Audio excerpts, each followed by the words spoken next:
کے دور میں دنیا کی سب سے مظلوم قوموں میں سے ایک قوم مانا جاتا ہے، مگر ہاں یہ بھی سچائی ہے کہ آج کے دور میں اگر اس دنیا کے اندر کسی قوم نے ویسٹرن پاور سے اور مینلی امریکہ سے سب سے زیادہ دھوکہ کھایا ہے تو وہ کوئی اور نہیں بلکہ یہی کرد لوگ ہیں۔ اور حیرانی کی بات تو یہ ہے کہ اتہاس سے کچھ سیکھ لینے کی بجائے یہی کرد قوم ایک بار پھر سے ہم کو امریکہ سے دھوکہ کھانے کے لیے تیار کھڑی ہوئی نظر آ رہی ہے۔ جی ہاں، اب دنیا بھر کا میڈیا لگاتار یہی رپورٹ کر رہا ہے کہ امریکہ اور اسرائیل کو اب جب یہ ریئلائز ہو چکا ہے کہ وہ صرف آسمان سے بمباری کر کے ایران کی حکومت کو نہیں پلٹ سکتے ہیں اور ان کو گراؤنڈ پر جانا ہی پڑے گا، اب کیونکہ وہ خود تو گراؤنڈ پر جانے کی ہمت نہیں رکھتے ہیں تو اسی لیے وہ کردوں کے ذریعے سے ایران میں گراؤنڈ انویژن کرنے کا پلان کر رہے ہیں۔ مطلب عراق اور ایران میں رہنے والے جو کرد لڑاکے ہیں وہ ایران کی فوج سے جنگ کریں گے اور امریکہ اور اسرائیل کے لیے خون بہائیں گے۔ اب ہم ڈائریکٹ کردوں کے اتہاس پر آئیں تو آپ لوگوں نے سلطان صلاح الدین ایوبی کا نام تو ضرور سنا ہوگا۔ جی ہاں، وہی سلطان صلاح الدین ایوبی کہ جن کو مسلم اتہاس کے سب سے بڑے یودھاؤں میں گنا جاتا ہے اور جنہوں نے ہی کسی دور میں مسلمانوں کے لیے بیت المقدس کو فتح کیا تھا۔ تو یہ جو سلطان صلاح الدین ایوبی تھے یہ دراصل ایک کرد ہی تھے۔ صرف صلاح الدین ایوبی ہی نہیں بلکہ مسلم اتہاس میں اور بھی بے شمار ایسے بڑے بڑے کمانڈرز یا پھر سپاہی گزرے ہیں کہ جن کا تعلق اسی قوم سے تھا۔ کوئی دور ہوا کرتا تھا کہ جب مسلم دنیا کی تمام ریاستیں، تمام سلطنتیں یہی کوشش کیا کرتی تھی کہ ان کی فوج کے اندر زیادہ سے زیادہ کرد لڑاکے موجود ہوں، کیونکہ یہ لوگ اتنے بہادر اور جنگی معاملات میں اتنے ماہر ہوا کرتے تھے کہ کسی بھی فوج کے اندر ان کی موجودگی ہی جیت کی گارنٹی سمجھی جاتی تھی۔ مگر دیکھیے کہ آج سب کچھ بدل چکا ہے۔ سب سے پہلے تو آپ لوگ ذرا اس نقشے پر نظر ڈالیے۔ اس علاقے کو کردستان کہا جاتا ہے۔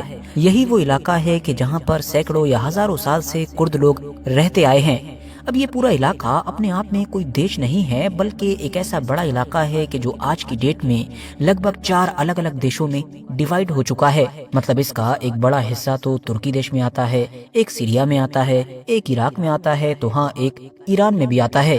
اب جب یہ پورا علاقہ ہی آج 4 الگ الگ دیشوں میں بٹ چکا ہے تو ظاہر ہے اس میں رہنے والے جو کرد لوگ ہیں وہ بھی 4 الگ الگ دیشوں میں بٹ چکے ہیں۔ دوستو، آج ہماری اس دنیا کے اندر کردوں کی جو ٹوٹل آبادی ہے وہ لگ بھگ 3.5 کروڑ سے لے کر 4 کروڑ کے قریب بتائی جاتی ہے۔ اور ہاں، یہاں پر آپ یہ بات ضرور یاد رکھیں کہ کرد کوئی دھرم وغیرہ نہیں ہے بلکہ یہ ایک نسل ہے۔ مطلب جیسا کہ چائنا میں پیدا ہونے والے لوگ چائنیز نسل کے ہیں، اب وہ چاہیں کسی بھی دھرم کو مانیں یا کہیں پر بھی جا کر رہنے لگیں۔ عرب کے علاقے میں پیدا ہونے والے لوگ عربی نسل کے ہیں اور ایران کے علاقے میں رہنے والے زیادہ تر لوگ پرشین مطلب کہ فارسی نسل کے ہیں۔ بالکل ویسے ہی یہ کرد ایک نسل ہے۔ ہاں، وہ بات الگ ہے کہ آج کرد نسل کے زیادہ تر لوگ مسلم ہی ہوتے ہیں۔ اس کے علاوہ کچھ پرسنٹ لوگ ایسے بھی ہیں کہ جو یہودیت، عیسائیت، یزیدیت یا اس طرح کے باقی دھرموں کو فالو کرتے ہیں، اور ہاں کچھ پرسنٹ لوگ ناستک بھی ہو چکے ہیں۔ اب ان لوگوں کی یہ جو ٹوٹل آبادی ہے اس میں سے زیادہ تر لوگ مطلب 1.5 سے 2 کروڑ کے قریب تو صرف ترکی دیش میں آباد ہیں۔ باقی دوسرے نمبر پر نام آتا ہے ایران کا، جہاں پر ان لوگوں کی آبادی لگ بھگ 1 کروڑ کے قریب ہے۔ اس کے بعد عراق، اس کے بعد سیریا، اور باقی پھر جرمنی، فرانس، سویڈن، UK، اس طرح کی جتنی بھی ویسٹرن کنٹریز ہیں یہاں پر بھی ان لوگوں کی اچھی خاصی تعداد پائی جاتی ہے۔ اب ویسے تو دنیا کی کسی بھی نسل کے لوگوں کی طرح ان لوگوں کے پاس بھی اپنی خود کی ایک زبان ہے، اپنا ایک اتہاس ہے، اپنا کلچر ہے، اپنا ٹریڈیشن مطلب کہ کھانے پینے کی چیزیں یا پھر پہننے اوڑھنے کی چیزیں، ہر چیز ہے۔ اگر کوئی چیز نہیں ہے تو صرف اور صرف ان کے پاس اپنا دیش نہیں ہے۔ جی ہاں، آج کے دور میں کہ جہاں ایک طرف تو ہم دیکھتے ہیں کہ کچھ لاکھ لوگ مل کر بھی ایک دیش بنا لیتے ہیں، یہ لوگ کہ جن کی تعداد 3 سے 4 کروڑ کے قریب ہے، ان کے پاس اپنا دیش موجود نہیں ہے۔